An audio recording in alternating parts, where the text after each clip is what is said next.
నేడు భారతదేశంలో జరుగుతున్నటువంటి ఈ కాంగ్రెస్ పార్టీ సృష్టిస్తున్నటువంటి అరాచకమైన వాతావరణాన్ని ఈరోజు ఈ దేశమంతా చూస్తూ ఉంది.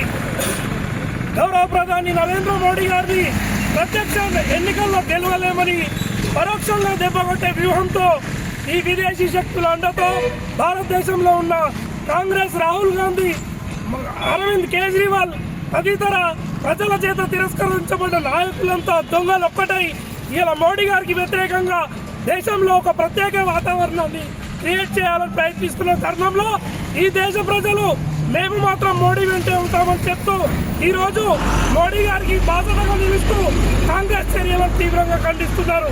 నిన్న ప్రధాని మోడీ గారింటి వద్ద ఈ భారతదేశ ప్రజలతోటి తిరస్కరించబడ్డ ఈ రాహుల్ గాంధీ ఏదైతే చేసిన హంగామాకు ఈరోజు మోర్తాడ్ మండల కేంద్రంలో బీజేపీ ఆధ్వర్యంలో రాహుల్ గాంధీ దిష్టి బొమ్మ కార్యక్రమాన్ని చేపట్టడం జరిగింది. పోలీసులు ఎంత అడ్డుకున్నా కానీ దిష్టి బొమ్మ దానం కార్యక్రమాన్ని విజయవంతం చేశాం. భవిష్యత్తులో మోడీ గారి మీద ఈగ వాలిన ఈ దేశంలో ఉన్న ఏ కాంగ్రెస్ నాయకుడు కూడా ఈ దేశ విధులలో తిరగదని చెప్పి ఈ మోర్తాడ్ వేదిక నుండి హెచ్చరిస్తున్నాం.